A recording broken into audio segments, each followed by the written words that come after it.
안녕하세요. 오늘 제가 여기 강의를 한 이유는요. 2024년 세무사 2차 시험이 있었거든요. 2024년 2차 시험. 그래서 그 문제 풀어드리려고 이 자리에 섰습니다. 저는 해커스에서 재무회계 강의하고 있는 김원종 회계사라고 합니다. 일단 전체적인 총평을 드리자면 최근 한 2년 동안에 어, 우리 재무회계가 60점이 출제가 되는데 문제 1번과 문제 2번으로 출제가 됐을 때 세 가지 주제씩 해가지고 총 6단원이 출제가 됐었는데 다시 또 원복했네요. 그래서 두 가지 단원만 출제가 돼가지고 수익과 주식기준 보상이 나왔습니다. 그래서 고급회계가 안 나와가지고 또 고급회계 제가 물론 강의는 열심히 했는데 고급회계 안 나와가지고 좀 괜찮다고 생각을 했는데 또 주식기준 보상이 조금 어려운 문제가 있어가지고 일단은 총평을 드리면 일단 난이도만 잠깐만 설명드리면 뭐 최상까지 난이도는 아닌데 조금 지엽적인 문제가 있긴 있었어요.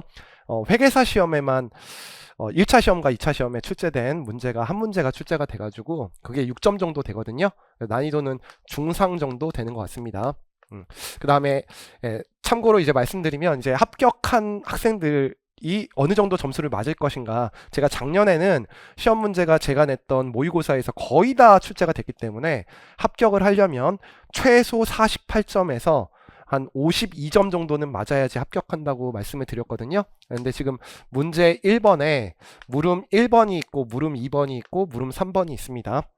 물음 1번이 12점이었고요. 물음 2번이 10점이었고 물음 3번이 8점이었는데 아마 이제 공부를 열심히 하셨고 약간의 응용력이 있었던 분들은 요거 두 개는 풀으셨어야 돼. 비슷한 문제들이 문제 집에 거의 다 있을 거예요. 아마. 근데 이제 문제 3번이 조금 어려웠던 문제예요. 요거는 어, 기준서에 사례가 있거든요. 그 기준서의 사례를 수정해놨고 낸 문제인데 2차 시험에는 한 번도 회계사나 세무사에 출제된 적이 없기 때문에 제 기본서에서는 제가 문제를 풀어주는데 2차 책에는 없었던 문제이기 때문에 응용력이 있었던 사람들만 풀 수 있었기 때문에 요거는 조금 맞기 힘들었을 것 같아요. 그 다음에 문제 2번이 있었는데 이게 주식기준 보상이었죠. 1번이 공정가치를 신뢰성 있게 추정하지 못하는 경우인데 이것도 예외적인 상황인데 저 같은 경우에는 문제를 2차 책에 들어가 있는 문제고 제가 풀어준 문제이기 때문에 동차반에서도 이거 풀어줬기 때문에 이거 12점은 맞았어야 되는 문제고요. 문제 유형도 똑같이 나왔고요. 그 다음에 물음 2번이 있는데 요게 이제 시험에 회계사 시험에만 한번 출제된 문제이기 때문에 저는 이거 세무사 2차 강의할 때는 풀어주지 않았습니다. 물론 기본 강의할 때는 제 세무사 기본 강의는 들어가 있거든요. 그래서 아마 이거는 틀렸을 거 가능성이 큰 것 같아. 그리고 선택형 주식 선택권도 저는 이제 문제는 있는데 이것도 기본 강의 때 하고 1차 때 객관식 때는 안 하고 2차 때만 하는 문제라서 이것도 아마 실수한 사람들도 많을 거예요. 특히 선택형 주식 선택권은 파생상품의 내용을 좀 알아야 되기 때문에 세무사 시험 치시는 분들이 좀 맞기는 힘들었을 것 같고 네 번째는 중도청산인데 중도청산 문제는 기본적인 문제가 나왔죠. 그래서 중도청산 문제가 요게 12점이고 이렇게 되니까 이게 맨 마지막에 6점이네요.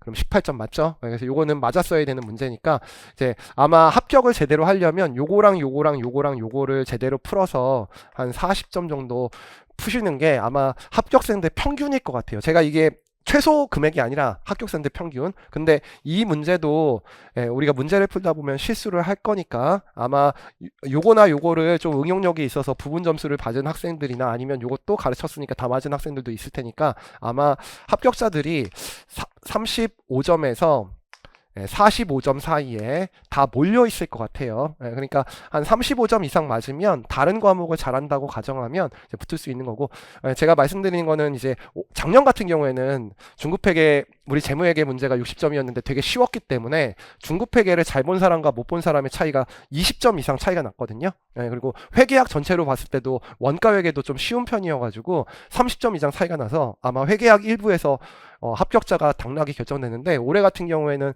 제가 지금 애들한테 물어본 결과가 거의 합격생들의 평균이 비슷해요 지금. 그러니까 합격할 거라고 생각하는 학생들의 점수가 다 비슷하기 때문에 다른 과목을 잘하는 게 중요하고 한 점수 차이는 10점 정도밖에 차이가 안 났을 거다.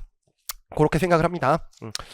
자, 그리고 나서 우리 회계학 1부 문제 1번 문제부터 풀어볼게요. 문제 1번을 이제 수익 문제를 했는데 1번 문제는 재매임 약정 문제입니다. 문제 1번에 물음 1번. 그래서 문제 1번에 자, 물음 1번부터 풀어드리겠습니다. 자, 문제 읽어드리고 풀어드릴게요. 각 물음은 상호 독립적이고 다음 물음에 답하시오라고 돼 있고, 이제 물음 1번이 다음을 읽고 답하시오라고 돼 있고, 세무가 X1년 3월 1일 날 개당 원가 만원의 제품 200개를 고객에게 개당 15,000원에 현금 판매했다고 돼 있습니다. 그래서 현금 300만원을 받은 거죠. 200개에다가 15,000원 곱하면. 계약에 따르면 고객은 X1년 4월 30일에 해당 제품을 개당 15,300원의 행사 가격으로 세무에게 판매하고 있는 풋옵션을 보유한다. 그래서 재매입 약정 문제가 나오면 이제 고객이 풋옵션을 갖고 있는 경우가 있죠. 기업이 콜옵션을 가지고 있는 경우가 아니에요. 예, 그럼 여러분들 먼저 모읍서 판단했는데, 그래서 여기에 두 가지 조건이 있다 그랬죠. 그래서 재매입 가격과 그 다음에 판매 가격을 일단 비교해 봐야 돼요. 그래서 재매입 가격과 판매 가격을 비교해 봤더니 재매입 가격은 15,300원이고 판매 가격이 15,000원이니까 이게 더 큰 거죠. 그럼 이게 이자 요소 300원이 포함되어 있으니까 무조건 요거를 금융약정으로 간다 그랬습니까? 행사가 유의적이어야 된다 그랬어요. 행사가 유의적이어야 된다 그랬지. 그래서 행사할 것이 유의적이라고 돼 있으니까 이 문제 1번 보시면 문제 다시 읽어보면 이것도 또 문제를 조금 응용해서 낸 게 10% 20개는 풋옵션을 행사했고요. 나머지는 행사되지 않았으니까 그거는 이제 수익으로 바꿔주는 회계처리인데, 그래서 이게 계산 문제를 낼 때 10%랑 90%를 나누는 거고요. 1번 문제가 행사가 유의적이라고 돼 있죠. 그때 금융 약정으로 회계 처리한다. 요거를 일단 아셔야 되죠. 요건 뭐 다 가르치는 거고, 저는 이거 이유까지 쓰라는 문제 있으니까 여기까지는 푸셨을 거고, 그 다음에 X1년도의 매출액과 당기손익 물어봤습니다. 알겠죠? 그래서 이건 분개해서 풀어줄게요. 자, X1년도 현금이 있는데, 현금이 자 200개인데 판매 가격이니까 15,000원에 팔았습니다.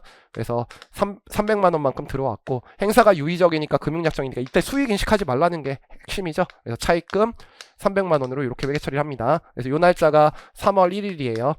근데 이게 만약에 100%가 만약에 무언가 회계 처리가 된다면 문제를 풀 때 뭐 이자 비용을 따로따로 인식하셔도 되는데, 이거는 지금 X1년 4월 30일 날 풋옵션 행사되니까 여기서부터 여기까지 발생하는 이자 비용 잡아줘야 되겠지. 그래서 이자 비용 잡아주고, 그 다음에 이제 미지급 이자 이렇게 잡아주는데, 금액이 15,300원이 재매입 가격이고 15,000원이 판매 가격이니까 요 300원이 이자 요소고요. 지금 전체 금액이 200개니까 이자 비용 잡을 금액이 6만원 나오고 미지급 이자가 6만원이 나옵니다. 그런 다음에 이제 전체가 행사되느냐 전체가 행사되지 않느냐고 보통 시험 문제가 나오는데, 여기서 이제 행사는 20개가 됐고요.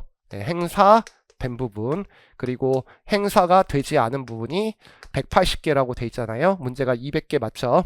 그러면 그냥 퍼센트로 할게요. 200개 중에 20개니까 10%고요.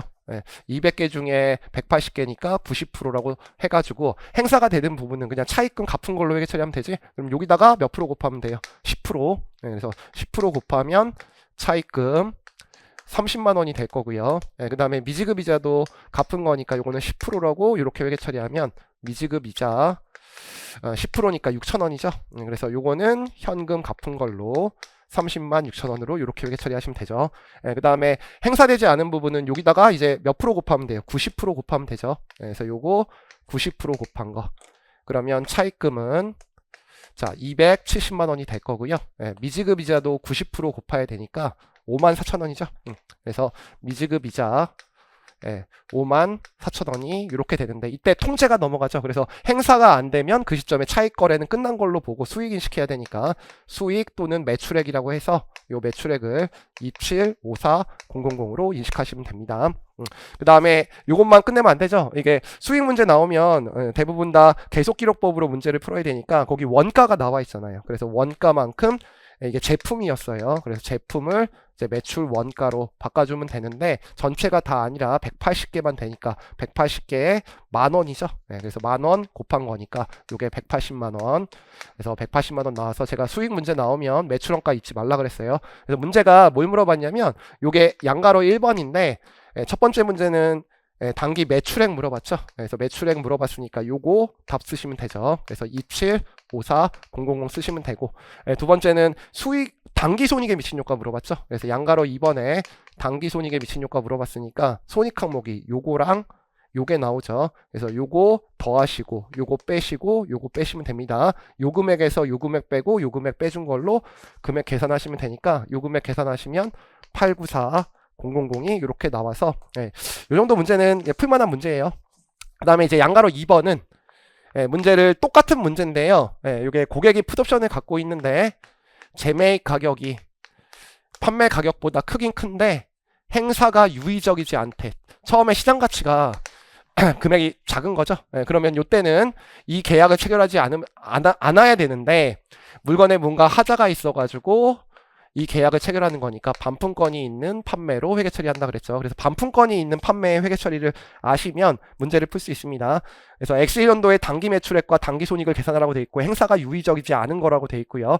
반품 가능성을 봐야 되는데 반품 가능성이 10%예요. 그 다음에 여기 하나 더 넣어놨는데 최초의 판매 가격과 풋옵션 행사의 가격 차액 300원은 제품 회수에 소요되는 원가로 가져가니까 요거 반품 비용으로 회계 처리하고 반환 재고 회수권에서 빼줘야 됩니다. 회수된 제품은 가치 하락은 없는 거라고 돼 있고 X1년도의 단기 매출액과 X1년도의 단기 손익 이렇게 물어봤죠. 그러면 요것도 3월 1일 날 회계 처리할 때 현금 받는 거는 아까 문제와 똑같이 300만 원이에요. 근데 반품권이 있는 판례는 반품이 예상되는 부분 딱 10%죠. 그러면 이거는 수익으로 인식하지 않는다 그랬죠. 그래서 계정 과목을 환불 부채로 회계 처리하고 그럼 30만 원입니다. 10%니까. 그럼 반품이 예상되지 않는 부분만 수익으로 인식하시면 되죠. 매출액. 그래서 요게 270만 원이니까 이것도 수익 금액 물어봤으니까 요게 하나 답이네요. 그래서 X1년도 요거의 매출액 요게 2번인데 거기에 매출액은 270만 원 쓰면 되고요. 이제 단기 손익에 미친 효과도 물어봤으니까 요거 말고도 중간에 나올 거 처리를 하는데 제품이 나갔으니까 재고를 써야 되죠. 그럼 재고를 여기다 갖다 쓰는데 재고는 원가로 갖다 써야 되니까 요것도 아까 계산해 놨습니다. 200대인데 만원이니까 200만 원이죠. 그럼 요 비율로 배분해야 되니까 수익을 인식한 부분은 매출 원가로 인식해야 되죠. 그래서 매출 원가 180만 원 쓰시면 되는데 요때 주의하실 게 있죠. 여기에 10%만큼 반환 재고 회수권을 써야 되니까 여기다가 10% 곱하면 20만 원이 나옵니다. 근데 우리가 반품 비용은 원래 나중에 발생하는 건데 우리가 손실이 발생했을 때는 미리 땡겨 잡는 게 있죠. 우리 투자자를 보호하기 위해서. 그래서 관련된 반품 비용 빼준다 그랬죠. 그래서 반품 비용이 있는데 이거 조심하셔야 돼요. 대당 300원이라고 돼 있는데요. 반품된 게 전체가 다 되는 게 아니라 10%라고 돼 있으니까 20대입니다. 그래서 요 금액만 잘 계산하시면 되죠. 요게 6,000원이니까 요게 194000이 나오고 여기에 반품 비용이 6,000원만큼 발생을 하니까 손익에 미치는 효과 구할 때 요거 마이너스 해주셔야 되고 됐죠? 그럼 요금으로 끝나면 되느냐? 안 되죠. 4월 30일 날 실제로 반품이 됩니다. 그래서 문제가 뭐 들어올 때 가치 감소분은 없다고 돼 있으니까 이제 현금 갖다 쓸 때 현금은 얼마만 주면 되죠? 30만 원만 주면 되죠. 그래서 환불 부채 30만 원 이렇게 잡으시면 되고 그 다음에 재고 자산이 들어올 거고 가치 감소는 없었다 그랬으니까 20만 원 그대로 들어오죠. 요 200만 원에다가 10% 곱한 거 그리고 반환 재고 회수권 100%니까 194000 요거 잡은 거 그대로 없어지면 되고 현금이 이제 반환 비용이 있는데 이것도 변화가 없으니까 6,000원 이렇게 발생하니까 여기서는 손익이 발생하지 않네요. 그래서 손익이 발생하는 건 요거 매출 원가 요거니까 요 금액에서 요 금액 빼주고 요 금액 빼주면 요것도 894000인가요? 금액 똑같나? 이거 계산 한번 해봐야겠네. 제가 잘못 계산할 수도 있어요. 그래서 문제 보시면 요 금액 2754000 2754000 마이너스 6만원 마이너스 180만원 하시면 894000 맞고요. 27000 마이너스 180만원 마이너스 6,000원 하시면 금액 똑같네요. 똑같은 금액이네. 그래서 요거 두 개 물어보는 문제입니다. 그래서 요 문제는 풀었으면 좋았을 문제입니다. 그 다음에 이제 물음 2번 풀어볼게요. 지우면서 말씀드리는데 이건 보증 문제고요. 보증이 세 가지 경우가 있죠. 그래서 보증에 별도의 구매 선택권이 있으면 수행음으로 처리해야 되고요. 별도의 구매 선택권이 없을 때 확신 유형의 보증이면 제품 보증 충당 부채로 처리하고 용역 유형의 보증이면 돈을 받는 거니까 요건 별도의 수행음으로 처리해야 되는데 제 문제는 이제 애플의 핸드폰 문제였죠. 사과에. 근데 이건 로봇 청소기로만 바꾸고 문제 유형은 제 문제보다도 더 쉬운 것 같아요. X1년 영업을 시작한 주세무는 당해회계연도에 12월 31일 로봇 청소기 1000대를 대당 2만원에 판매했고요. 제품의 보증청체 및 관련 자료는 다음과 같다고 되어 있죠. 그래서 이 문제 풀 때 여러분들이 이해하셔야 되는 게 지금 저는 물음 2번 풀어주고 있고요. 그 로봇 청소기가 있는데 항상 문제를 풀 때 로봇 청소기가 판매한 게 수행 의무가 될 수 있는가 없는가를 고민 한번 해보라 그랬지. 근데 이거는 돈을 2만 원만큼 받고 있고 구분이 되고 별도로 구분이 되고 효익이 있기 때문에 이건 수행 의무에 해당합니다. 그 다음에 무상 서비스가 있어. 근데 무상 서비스가 1년이 있는데 이건 돈 안 받는 거죠. 그리고 확신 유형의 보증에 해당하니까 이거는 별도로 충당부채로 회계 처리해야 되고, 그 다음에 유상 서비스가 있죠. 그 다음에 무상 서비스를 2년 연장하는 게 있어. 그래서 무상 서비스를 2년 연장하는 게 있는데 이건 돈을 받죠. 예, 그리고 구분이 되니까 이거는 별도의 수행음으로 처리해야 된다. 그러니까 로봇 청소기와 무상 서비스는 수행음으로 수익으로 회계 처리하는 거고 이건 충당부채로 회계 처리하는 겁니다. 확신 유형의 보증에 해당하니까.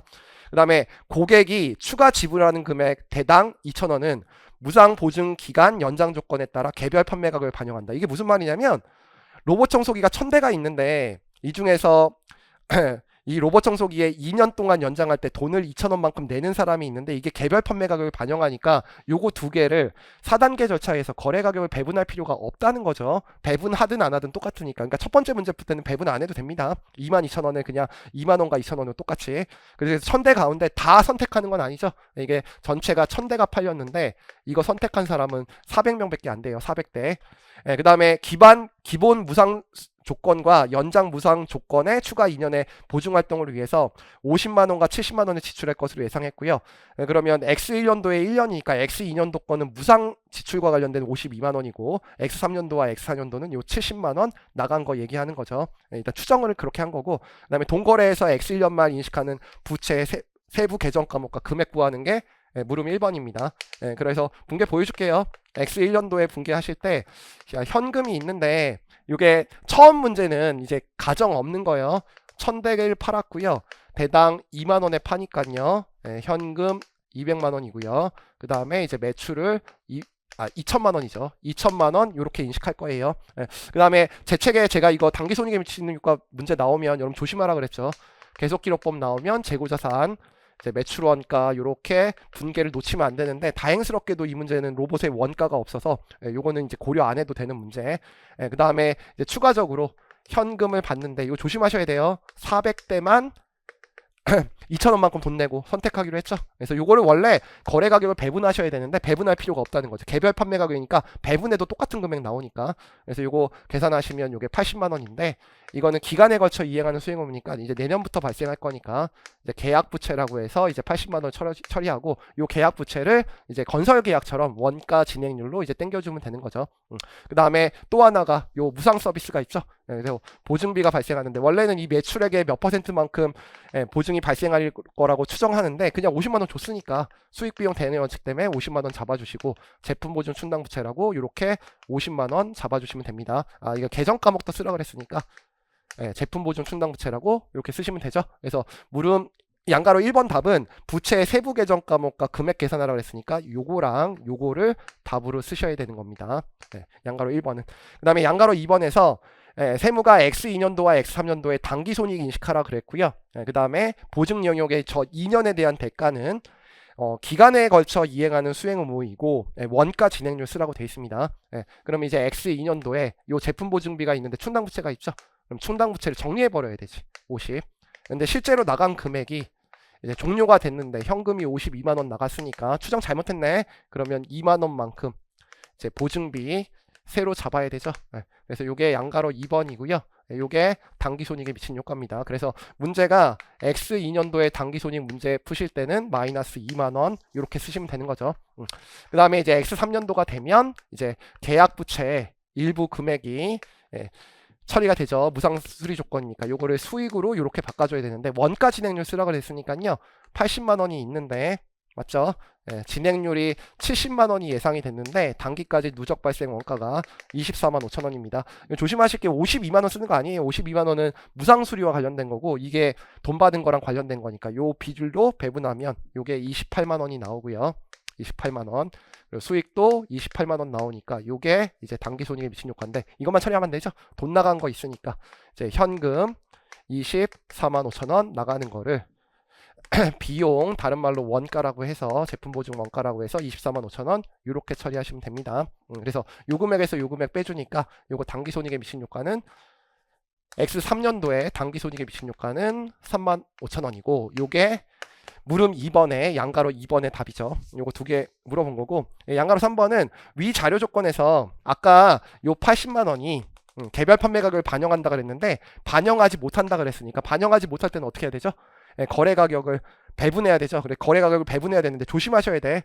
무상 연장 기간에 개별 판매 가격이 5,000원이라고 아까 2,000원이 아니라 5,000원이라고 바꿔줬으니까 여러분들 비율 배분해야 돼요. 제가 이 문제 나왔을 때 이 문제도 제 책에 이거 거래 가격 배분할 때 조심하실 게 한 대로 계산하라 그랬죠. 그래서 제품이 있는데 자 제품은 두 개 합치면 25,000원이죠. 하나는 2만 원이고 하나는 5,000원이니까 제품은 2만 원에 판매하는 거니까 이게 80%고요. 그 다음에 보증 용역은 25,000원에 5,000원이니까 요게 이제 배분이 20%인데요. 이게 중요한 게 문제가 뭘 물어봤냐면 판매 시점에 재화 판매 수익을 물어봤잖아요. 그러니까 거래 가격 배분하는데 조심하실 게 이게 무상 수리 조건 2년 연장한 판매가 있고 판매하지 않은 게 있잖아요. 그래서 600대는 그냥 원래대로 인식하는 거니까 요거 2만 원만큼 요거 인식하는 건 원래대로 가는 거야. 근데 우리가 배우는 건 보증기간 한 거를 쪼개는 거니까 요 400대에 대한 최초 판매 시점에 요 제품과 관련된 거래 가격 배분하는 거죠. 그러면 400대가 있는데 두 개 합치면 22,000원이죠. 2만원과 2,000원 합친 겁니다. 그래서 요 금액과 요 금액이 다르니까 거래 가격 배분하는 거고 여기다가 80% 여기다가 20% 배분하니까 요 400대에 대한 가치가 7040000이고 요게 1760000이 나와서 요거는 이제 기간에 걸쳐 이행하는 수행 의무니까 X 3년도부터 인식할 거고 요거를 더해줘야 되죠. 그래서 요게 400대 곱하기 22,000원 곱하기 80% 하시면 요게 7040000이 나오니까 요 금액과 요 금액을 더하면 금액이 1904000이 나오는 문제입니다. 좀 문제가 요 양가로 3번은 조금 까다로운 문제인데 나머지들은 뭐 매출원가도 없고 풀만한 문제였어요. 그래서 여기까지는 풀었어야 되는 문제고요. 그 다음에 이제 물음 3번이 조금 수익 문제 중에서 까다로웠을 거예요. 아마 이 문제는 거의 모든 책에 없었을 것 같아요. 저도 원래 기본서 예제에 있거든요. 제 예제 3번인가 13번인가 거기에 있는 문제인데 한 번도 1, 2차 시험에 출제는 안 돼가지고 문제로 만들어 놓은 적은 없어요. 그래서 요거는 약간의 응용력이 있어야지 풀 수 있는 문제입니다. 문제를 잠깐 볼게요. 세무가 X1년 7월 1일 두 가지 지적재산 라이센스, 그래서 X하고 Y라는 라이센스를 고객과 계약을 체결할 때 같이 계약을 체결한 거예요. 이는 한 시점에 이행하는 두 가지 수행 의무를 나타낸다. 그러니까 이거 한 시점에 이행하는 수행 의무니까 재화의 판매처럼 판매 시점에 모두 다 수익을 인식해야 돼. 근데 거래 조건과 대금 수치 조건이 나와 있거든요. 그래서 라이센스 X에 개별 판매 가격이 나와 있는데요. 그래서 따로따로 판다면 이게 70만 원이고요. Y만 따로 판다면 30만 원을 받아야 되는데 두 개를 같이 팔다 보니까 두 개 합쳐서 100만 원으로 판다. 그러면 이 문제는 그냥 끝나는 문제예요. 근데 계약상 거래 가격은 고객이 라이센스 X를 이용해서 생산한 3개월의 판매 금액에 대해서 5%를 수취하고 계약일 기준으로 30만 원으로 이 금액이 추정된다고 돼 있어. 됐죠? 그 다음에 이전 시점에 X1년 7월 1일이고요. 그 다음에 9월 30일에 3개월 판매 시점에 근거해서 현금 40만 원을 수취했으니까 여기 안에는 한 시점에 이행하는 수행 의무도 들어가 있고 그 다음에 판매 시점에 따라서 라이센스 금액이 바뀌는 금액이 들어가 있습니다. 이 금액을 우리가 뭐라고 그러죠? 판매 기준 로열티라고 합니다. 그래서 이 판매 기준 로열티는 언제 수익을 인식한다 그랬죠?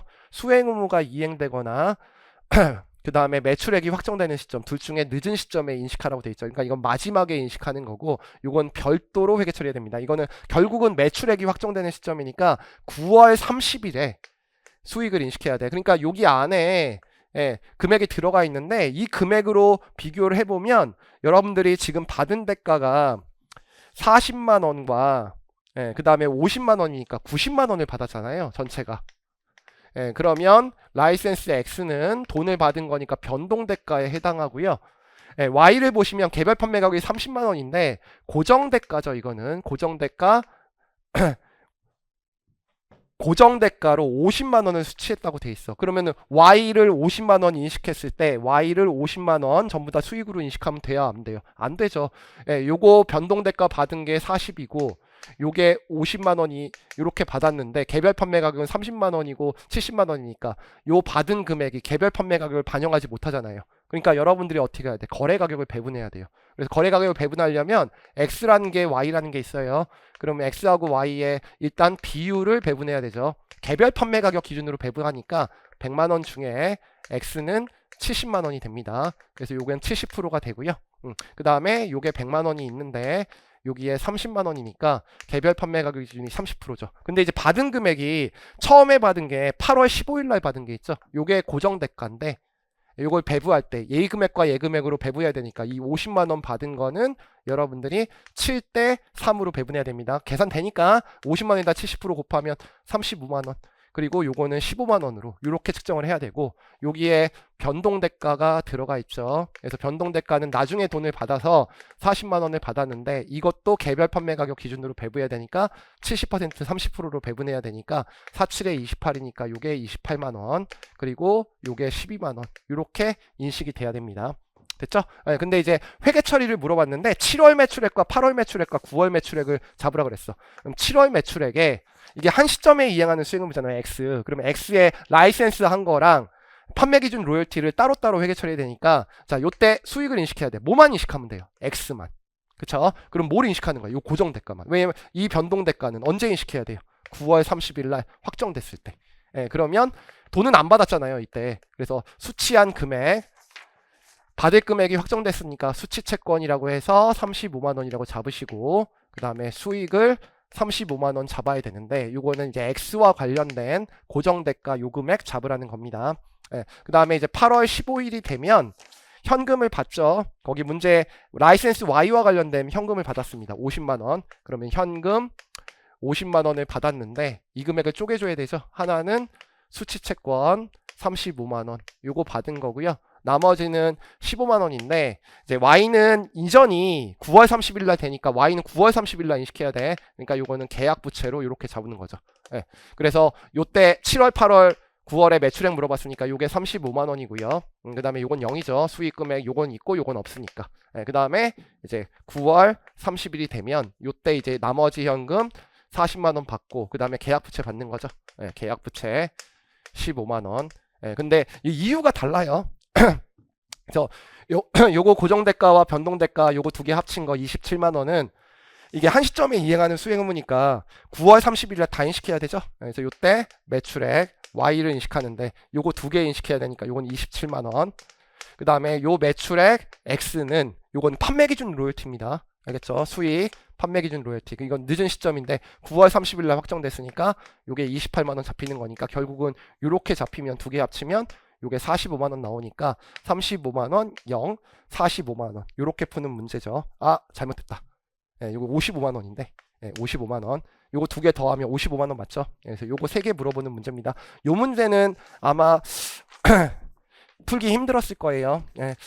아, 요 기본서에 있었는데 2차 책에 넣어놓을 걸 그랬어요. 예, 좀 아쉽고. 예, 푼 사람도 있었을 거예요. 좀 응용력이 있었을 분들.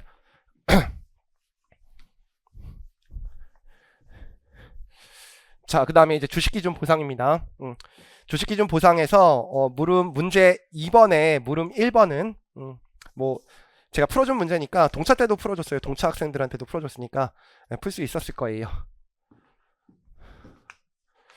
자, 문제 2번에 자, 물음 1번이고요. 예, 문제가 뭘 요구하는지만 잠깐 볼게요. 주세무는 X1년 초에 종업원 100명에게 앞으로 4년간 근무할 거. 이거 되게 중요하죠. 예, 가득 기간이 4년입니다. 4분의 1, 그 다음에 4분의 2에서 4분의 1 뺀 거 이렇게 누적으로 풀어야 되고요. 그 다음에 주식 선택권을 100개씩 부여했고요. 주식 선택권의 만기는 8년이고요.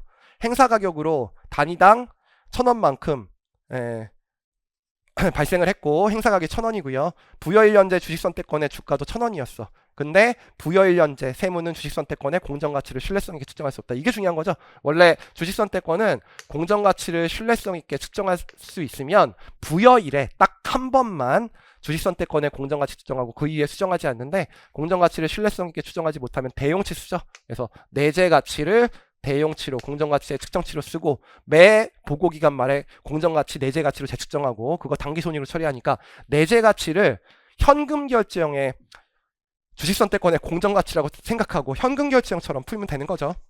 그랬을 때 퇴사 인원수가 있습니다. 이거 조심하셔야 돼. 이게 실제 퇴사 인원에다가 추가 퇴사자 더하는 거잖아요. 근데 누적으로 풀어야 됩니다. 그래서 좀 조심하시고 그다음에 X 4년 말까지 80명만 주식선택권 가득됐다고 돼 있는데 퇴사 인원 보면 20명이니까 딱 맞죠. 그리고 X 4년 말에 2,000개 행사, X 5년 말에 3,000개 행사입니다. 그리고 주가가 나와 있어요. 주가에서 못 뺀 게 내재가치죠. 네. 주가에서 행사 가격 뺀 게 내재가치입니다. 그럼 X 1년 말은 100원이고요. X 2년 말은 150원이고 X 3년 말은 180원 그리고 X 4년 말은 200원이고요. X 5년 말은 230원입니다. 근데 문제가 X 3년도하고 X 5년도에 인식할 비용과 뭐 주발초 이렇게 물어봤으니까 회계 처리 다 할 필요는 없고요. 그냥 X 1년도, X 2년도, X 3년도 중에 우리가 누적으로 풀어야 되잖아요. 이건 가득 기간 안에 들어가 있으니까 제가 그랬죠. 누적 주식 선택권. 그래서 그거를 1번으로 풀면 지금 100명이에요. 그때 조심하실 게 자, X 2년도에 6명 퇴사, 7명 퇴사, 5명 퇴사입니다. 그래서 그거 합치시면 몇 명 퇴사죠? 18명 퇴사죠. 그래서 18명 빼주시고 그 다음에 한 개당 100명 100개씩이라고 했죠. 그 다음에 이제 이게 공정가치를 신뢰성있게 측정하지 못하면 내재가치 쓰는 건데 180원으로 되는 거죠. 그래서 내재가치 측정해야 되니까 180원 누적으로 풀어야 되니까 4분의 3 요거 금액 먼저 계산할게요. 요거 금액 계산하면 1107000이 나옵니다. 그래서 주식선택권의 잔액 물어봤으니까 요게 2번이죠. 양가로 1번에. 그래서 요거 먼저 구하는 건데 주식보상비용도 물어봤으니까 요거는 100명이고 전년도까지 봐야 되니까 6명과 10명 추가 퇴사죠. 그래서 16명이고요. 그 다음에 100개씩이라고 돼 있고 전년도의 주식선택권은 요걸로 평가돼 있을 거 아니에요. 150원. 그래서 요걸 150원으로 쓰고 전년도까지 4분의 2로 평가돼 있을 테니까 요 금액 계산하시면 요게 477000이 나오고 그래서 여기에 주보비 477000이라고 하고 주식선택권 477000 물어보는 문제인데 요게 1번이고요. 맞죠? 인식할 비용 그리고 요게 누적으로 푸는 거니까 요 공식 한 줄로 푸는 겁니다. 사실 그 다음에 X 4년도는 스킵해도 되죠. 그 다음에 X 5년도 물어보는 건데 X 5년도 여기서 조심하실 게 퇴사를 하고 나서 80명이잖아요. 근데 100개니까 8,000개였어. 그쵸? 근데 이 중에서 2,000개가 행사됐다고 돼 있으니까 남아있는 게 6,000원이 되는 겁니다. 근데 X 5년이 돼도 남아있으니까 이거는 매년말 주식선택권의 공정가치 재측정해야 되니까 여러분들이 6,000개 지금 X 5년 말이 되면 요게 230원으로 바뀌죠. 그래서 230원으로 요거 재평가 해주고 가득 기간은 지나갔으니까 4분의 4죠. 그런 다음에 6,000개가 있는데 그 중에서 전년도까지는 200원으로 평가가 돼 있겠죠. 여기 200원 맞죠? X 4년 말. 그래서 그것도 4분의 4가 되는 거니까 요거 금액 계산하시면 교수님이 제 성격과 비슷하게 18만원 되는 거니까 여기에 주보비 18만원 잡으시고 반대편에 주식선택권 18만원 잡아주는 분께 하시고 그 다음에 행사회계 처리해야 되죠. 행사는 주식선택권인데 3,000개 행사하는 건데 이 평가를 했으니까 230원이 되는 거죠. 그래서 요게 69만원 그리고 현금 지급하는 건데 3,000개만 행사됐으니까 이건 행사 가격으로 지급하니까 1,000원이죠. 그럼 요게 300만원 그리고 자본금 그리고 주발초로 요렇게 회계 처리하는 거니까 자본금은 3,000개가 있는데 액면금액 150원이라고 500원이네요. 500원이라고 돼 있으니까 요게 150만 원이니까 요거 두 개 금한 거에서 요거 빼준 걸로 대차 차익으로 구하시면 169만 원 나와서요. 물어본 거는 요 주보비 물어본 게 1번 그리고 요 인식할 주발초 물어본 게 2번입니다. 됐죠? 그래서 요렇게 4개 물어본 거네. 맞죠? 1, 2, 3, 4. 그럼 요게 12점이었습니다. 문제를 푸는데 시간은 별로 안 걸리는 문제예요. 제가 아쉬운 게 요거 물음 2번입니다. 회계사 시험에도 한 번밖에 안 나온 건데 이게 사실은 없었던 내용이거든요. 그래서 주식기준 보상은 IFRS 도입된 다음에 개정이 안 됐는데 요 조건 변경 하나만 개정이 됐었는데 개정된 다음에 세무사 시험에는 나오지 않을 거라고 생각했는데 이게 나와버렸네요. 그래서 요 6점은 개인적으로 유예생들한테는 되게 미안합니다. 동차생들한테는 솔직히 안 미안하고요. 자, 세무는 X1년 초에 종업원 100명에게 4년간 근무할 것을 조건으로 주가차익 보상권을 1인당 40개씩 부여했다. 이게 무슨 말이냐면 처음에는 주가차익 보상권이니까 현금 결제형이었다는 거예요. X1년 초에. 그런 상태에서 주가차익 보상권의 단위당 공정가치는 X1년 말에 1,000원이고요. X2년 말에 1,100원이었는데 X2년 말에 주가차익 보상권을 모두 취소했대. 그래서 X2년 말까지는 하던 회계 처리 다 하면 되니까 현금 결정으로 회계 처리하면 돼요. 그 상태에서 주식을 주는 걸로 바꾼 거죠. 그래서 당일에 재직 중인 100명에게 2년간 근무하는 조건으로 주식 선택권을 40개씩 부여하였다. 그래서 이때 이제 주식 결제형으로 이제 금액이 바뀐 겁니다. 그래서 이거를 뭐라고 그러냐면 현금 결정에서 주식 선택권의 으로의 조건 변경이라고 하고, 제 포인트 책 보시면 보론 2번인가에 나와 있는 문제예요. 내용은 그리고 기본서에는 요것 문제도 있고요. 그래서 기본 강의할 때는 세무사 하시는 분들한테도 제가 이 문제를 풀어줬는데 아마 기본 강의 듣고 2차 강의 들을 때는 이거 다 까먹었을 거라서 아마 쉽지 않았을 것 같아요. 주식 선택권의 단위당 공정가치는 X2년 말에 1,150원인데 X1년 초부터 X4년 말까지 퇴사자는 없어요. 그래서 다행히 퇴사자는 없으니까 그때 X2년도에 인식할 비용과 X2년 말에 주식 선택권의 잔액 물어봤죠. 그럼 할회계 처리 다 해야 되니까 X1년 말까지 그냥 현금 결제형 회계 처리를 하시면 되는 거야. X2년 말까지. 그러면 주보비 잡으시고요. 그 다음에 부채 잡으니까 아직은 현금 결제형이에요. 장기 미지급 급여인데 그냥 미지급 급여라고 쓸게요. 그러면 100명이 있었고요. 한 명당 40개씩 줬다고 돼 있어. 그 다음에 우리 현금 결제형은 부채는 평가의 대상이니까 매년 말 공정가치 재추정하죠. 그래서 이게 1,000원이었고요. 첫 해니까 4분의 1, 가득기간 4년입니다. 이렇게 구하시면 요거 딱 떨어지게 100만원으로 낸 거예요. 100만원, 100만원 이렇게 처리를 했죠. 그 다음에 조건 변경이 되면 여러분들 어떤 재분류나 조건 변경 문제 또는 개정대체 문제 나오면 저는 할회계 처리 다 하라고 그러잖아. 그래서 100명이 있는데 40개가 있는데 부채 아직도 부채니까 할회계 처리 다 하시면 부채 주식 선택권의 공정가치를 보시면 1,100원으로 바뀌죠. 그래서 1,100원으로 바뀌는 거. 부채는 평가의 대상이니까 누적으로 풀어야 되니까 4분의 2고요. 전년도까지 지금 100만원으로 이렇게 인식해 놨죠. 그러면 요 금액 이제 120만원이 됩니다. 그래서 누적으로 풀어야 되니까 주보비 120만원 그리고 미지급 급여 120만원으로 잡는 거죠. 이 문제는 X2년도에 당기손익의 미신효과 물어봤습니다. 그래서 여기까지가 뭐예요? 저 1번 회계 처리. 그럼 할회계 처리 다 했으니까 이름 바꿔줘야 되죠. 이름 바꿔줄 때 미지급 급여를 주식 선택권으로 바뀌었으니까 주식 선택권으로 이름 바꿔주면 되는 문제. 요거예요. 그러니까 전진 적용하시면 되는 거야. 고회계 처리를 우리가 2번으로 하는 거죠. 요것만 하시면 돼. 그러면 이거 두 개 더 했으니까 이게 얼마 나와요? 220만원.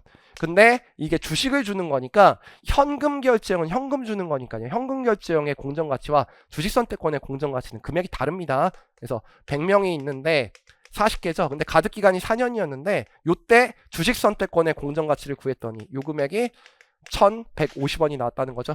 근데 4년 중에서 누적으로 2년 지난 거니까 4분의 2만큼 인식하면 요거 대차 차익이 발생해요. 그래서 요게 230만원 이렇게 발생하죠. 근데 문제가 있어. 요 10만원만큼 처리할 때 요 금액을 자본으로 회계 처리할 것인가 비용으로 회계 처리할 것인가, 요게 문제예요. 이 문제가 주식 선택권을 없애기 위해서 이거를 했으면 회사와 주주와의 거니까 자본이니까 자본으로 처리하죠. 근데 이거는 미지급 급여를 없애기 위해서 회계 처리하는 거니까 회사와 채권자의 거래니까 이건 손익거래가 됩니다. 그래서 그 대차 차액을 손익으로 인식하라고 돼 있으니까 요거를 주보비로 이렇게 인식하시면 돼. 그래서 문제는 X2년도에 당기손익의 미친 효과 물어봤으니까 요거랑 요거니까 금액 얼마? 130만원이 답이고 요게 1번이죠. 양가로 2번에. 그리고 주식 선택권의 잔액 물어봤으니까 요거 한 줄로 푸는 거니까 요게 2번입니다. 230만원. 내용만 알면 그렇게 어려운 문제는 아닌데요. 이게 좀 지엽적인 문제인데 낸 것 같아요. 그래서 요거는 아마 맞은 학생들이 회계사 공부하는 학생들만 좀 맞았을 거라고 생각을 합니다. 좀 어려웠고요. 그다음에 선택형은 풀만했던 문제죠. 자, 물음 3번 보시면 자, 주세무는 X1년 초에 종업원이 결제 방식을 선택할 수 있는, 되게 중요해요. 선택형 주식 선택권 두 가지로 나누거든요. 종업원이 결제 방식을 선택할 수 있는 경우랑 기업이 선택하는 경우가 있는데 기업이 결정하는 거죠. 그럼 종업원이 선택하면 현금 결제형으로 선택할지 주식 결제형으로 선택할지 모르니까 요거는 뭘로 풀어야 됩니까? 복합금융상품이야. 네, 그래서 복합금융상품 문제가 되고, 자, 우리 복합금융상품은 자본요소의 공정가치와 부채요소의 공정가치가 있는데 그렇게 못 구하죠. 자본요소의 공정가치는 전체의 공정가치에서 부채 요소의 공정가치를 구하는데, 회계학에서 구할 때는, 재무관리에서 구할 때랑 다르게 부채 요소의 공정가치, 자본 요소의 공정가치가 있는데, 자본 요소의 공정가치는 평가의 대상이, 자본은 평가의 대상이 아니니까 무조건 부채 요소의 공정가치를 1번으로 처리하고 대차 차액으로 자본 요소의 공정가치를 구하도록 돼 있죠. 그래서 종업원이 90주에 해당하는 현금 결제 권리가 있대. 그러면 부채 요소의 공정가치는 90주인데 그때 주가가 나와 있을 거예요. 그래서 문제 보시면 X1년 초에 주가가 1000원이니까 현금 결제형의 공정가치는 9만원이다. 요거는 이제 회계 처리할 때는 안 쓰는 거고요. 요 자본 요소의 공정가치 구할 때 쓰는 거죠. 그런 다음에 이제 120주가 있죠. 주세무는 120주도 선택할 수 있죠. 그럼 120주의 공정가치가 있는데 이 공정가치는 문제에 나와 있어요. 그래서 가등 양도 효과를 고려할 때 주식의 120주를 제공할 때 부여일의 공정가치가 950원이라고 되어 있으니까 요게 950원이죠. 그러면 전체의 공정가치는 114000이 나오니까, 자, 여기서 요걸 빼주시면 자본 요소의 공정가치는 대차 차액으로 24,000원으로 이렇게 구할 수 있는 거죠. 그래서 복합금융상품이라고 문제를 풀어야 됩니다. 그러니까 이게 X1년도와 X2년도와 X3년도 가득기간 3년 맞죠? 그러면 여러분들이 주보비를 구해야 되는데 이 주보비를 구할 때 두 가지로 나눠서 문제를 풀어야 되죠. 요 24,000원 가지고 주식결제형처럼 이거는 자본 요소의 공정가치로 문제를 풀어야 돼. 됐죠? 그런데 자본은 평가의 대상이 아니니까 요 금액은 고정시키고 부여일에 한 번만 측정해서 요때 구한 게 X1년 초 금액이고 3분의 1로 그냥 풀면 되는 거죠. 그리고 요 자본 요소도 그냥 이 답 8,000원이니까 그대로 갈게요. 이거 고정돼 있으니까 요것도 8,000원, 요것도 8,000원. 답은 똑같은 거고. 근데 부채는 공정가치 평가의 대상이니까 매년 말 재평가해 줘야 됩니다. 그래서 90주가 있는데 X1년 말 주가는 1,020원인데 3분의 1만큼 인식해야 되니까 요거는 30, 600 이렇게 표시를 하고, 부채 요소의 공정가치는 90주가 있는데 누적으로 풀어야 돼요. 공정가치가 변하니까 X2년 말이 되면 1,050원 맞죠? 그래서 1,050원이고 3분의 2인데 요 금액을 빼주시면 마이너스 30600이니까 여기서 요거 뺀 걸로, 그래서 요거는 324000으로 인식해야 돼요. 그래서 요거 두 개 더한 게 X1년, 요거 두 개 더한 게 X1년, 요게 X2년. 그 다음에 부채 요소의 공정가치는 마지막 연도 90주 곱하기 X3년 말 주가가 1,100원입니다. 누적으로 풀어야 되니까 3분의 3. 그리고 요 금액을 계산하시면 금액이 얼마 나오냐면 63,000원이 나옵니다. 됐죠? 요거 두 개 더하니까 63,000원 맞죠? 63,000원. 그러면 이 금액이 36,000원이 나와서 회계 처리는 이렇게 되는 거예요. 주보비 8,000원, 미가득 주식 8,000원. 주보비 30600, 그 다음에 장기 미지급 비용 30600. 그래서 자본과 부채를 계속 별도로 회계 처리하는 거죠. 그래서 X3년도에 단기 손익만 물어봤으니까 요거 두 개 더한 거니까 요 44,000원 구하는 게 일단 한 문제죠. 그래서 X3년도에 인식할 비용이니까 요거 1번이고, 그 다음에 행사의 회계 처리도 물어봤죠. 그러면 이렇게 회계 처리를 다 하고 나면 선택형이니까 여기 장기 미지급 급여로 잡힐 금액은 요 금액이 잡혀 있을 거예요. 누적으로 푸는 거니까. 그래서 요게 얼마가 나오냐면 99,000원. 그리고 여기에 미가득 주식이라고 해서 자본으로 회계 처리하는 금액은 8,000원을 3번 더한 거니까 24,000원 이렇게 나와 있겠죠. 근데 행사가 전부 다 됐다고 돼 있죠. 근데 이게 현금 결제할 때랑 행사될 때 주식을 결제할 때가 다른 거죠. 그래서 미가득 주식을 24,000원 없애는데 이게 없어졌죠. 됐죠? 그럼 이것도 같이 없애야 돼요? 안 없애야 돼요? 없애야 되죠. 이건 쓰지 않을 거니까 우리 전환사채 행사하는 것처럼 미지급 급여 99,000원 같이 없애준다 그랬습니다. 그리고 자본금 액면금액으로 처리하는데 이게 120주니까 액면금액만 잘 보시면 돼. 액면금액이 문제에 바로 표 위에 있네요. 500원이라고 돼 있죠. 그럼 요게 6만원이니까 요 주발초는 대차 차액으로 요 금액에서 요 금액 더한 거에서 요거 빼주시면 되니까 요게 63,000원 나오는 거고, 제 책에 보시면 요 X4년도에 주식이 행사될 때랑 현금을 받을 때 둘 다 회계 처리 나와 있으니까 그거 중에서 주발초만 물어봤죠. 그래서 요거 2번으로 물어본 문제입니다.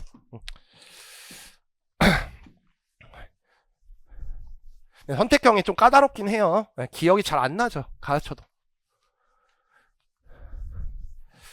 그 다음에 물음 4번은 중도청산 문제인데, 뭐 중도청산은 풀었어야 되는 문제입니다. 8번 문제. 6점짜리 문제. 그래서 뭐 어려운 문제는 아니었던 것 같아요. 이거는 1차에도 많이 나왔던 문제니까. 다음은 세무의 주식기점 부상 문제인데, X1년 초에 종업원 90명에게 주식 선택권을 1인당 100개씩 부여했고요. 이것도 문제 읽어보시면 퇴사율은 없습니다. 3년간 용역을 제공할 경우에 가득되는데, 종업원이 90명에게 X3년 말 용역을 제공할 것으로 예상하고 실제도 이와 같았다. 이렇게 돼 있죠. 그래서 X1년 말에 회계 처리는 해야 되니까 X1년 말에 회계 처리할 때 90명이고요. 퇴사율은 없어요. 그 다음에 100개죠. 그런 다음에 주식 선택권이니까 이 문제는 부여일에 한 번만 측정하고 바꾸지 않는다 그랬고, 주식 선택권의 단위당 공정가치가 100원이니까 이렇게 되죠. 그래서 3년이라 그랬으니까 3분의 1만큼 인식하면 30만원만큼 인식하는 겁니다. 그러면 주보비 30만원을 잡으시고, 그 다음에 주식 선택권 30만원을 이렇게 잡은 상태에서 이제 X2년 7월 1일이 됐을 때, 중도청산 됐을 때, 뭐 단기 손익에 미친 효과, 비용에 인식할 금액, 그거 물어봤죠. 그러면 중도청산 세 가지로 나눈다 그랬죠. 잔여 가득 기간에 주식 보상 비용을 즉시 먼저 인식한다 그랬죠. 가득된 거라고 가정하고, 그러면 90명 마이너스 100개 곱하기 3년의 가득 기간인데, 중도청산 되는 시점이 아직 1년 반 남았더라도 잔여 가득 기간 다 인식하니까 3분의 3만큼 인식하는데, 전년도까지 30만원 인식했으니까 여기에 주보비 60만원 이렇게 인식하고, 주식 선택권 여기에 60만원 인식하시면 되죠. 그래서 X2년도 물어봤으니까 일단 단기 비용 물어봤으니까 요거 마이너스 들어가는 거예요. 그 다음에 뭐라고 돼 있어요? 공정가치 청산분이 있으면 요거는 자본거래라고 했죠. 이건 회사와 주주와의 거래니까 자본거래로 회계 처리해야 돼.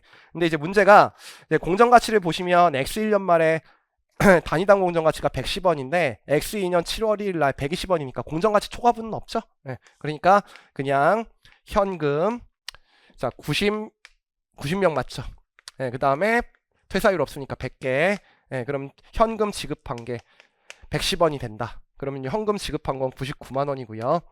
우리 여기까지 회계 처리하고 나면 요거 두 개 더한 거니까 주식 선택권은 90만원 있는데, 요거 금액 추가되는 거 9만원만큼이 있는데, 요거를 회계 처리할 때 쓰는 계정 과목이 주식 선택권 중도청산 손실인데, 이건 회사와 주주와의 거래니까 자본으로 회계 처리하니까 단기 손익에 미친 효과는 그냥 60만원이 답이네. 그래서 물음 양가로 1번에 요거 1번은 60만원이 답이에요.